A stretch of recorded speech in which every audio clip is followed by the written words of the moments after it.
L'imprononçabilité des idées est la racine de toute incompréhension. Aucune formulation, qu'il s'agisse d'un geste, d'un mot ou d'un texte, ne parvient à préserver intégralement l'idée initiale qui lui a donné naissance. Toute tentative d'expression est, inévitablement, une traduction imparfaite, une déviation.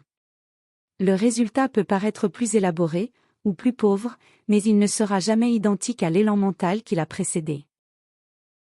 Le langage, aussi sophistiqué soit-il, fonctionne toujours à l'intérieur d'une limite où il n'existe ni lettres, ni mots, ni discours, capables de saisir une idée avec une exactitude absolue.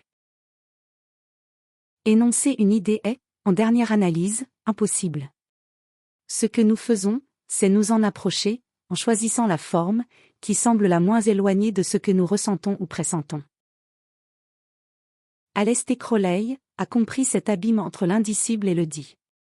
Pour y faire face, et peut-être même pour l'élargir, il a délibérément construit des artifices de surnaturalité, des symboles, des rituels et des récits, qui enveloppent ses enseignements dans un voile de mystère. Cette stratégie a non seulement protégé ses formulations, mais elle leur a également conféré un pouvoir supplémentaire, le pouvoir de l'énigme. Et nombreux sont ceux qui, encore aujourd'hui, font écho à sa voix. Il répète ses gestes, ses signes, et ses interprétations, comme si l'aura de mystère constituait une preuve de profondeur.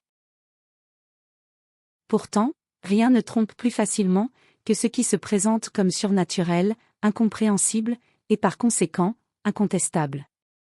Le mystère exige la foi, et la foi, lorsqu'elle est aveugle, exige la soumission. Il est triste d'observer à quel point la foi inébranlable, celle qui n'admet ni doute, ni critique, ni révision, cherche à s'imposer comme une vertu. La croyance absolue, lorsqu'elle ne s'ouvre pas au questionnement, se transforme en prison. Et c'est précisément dans cet espace que les fantômes de Crowley continuent de se mouvoir, entre la fascination pour l'inexplicable et la fragilité humaine face à l'inconnu.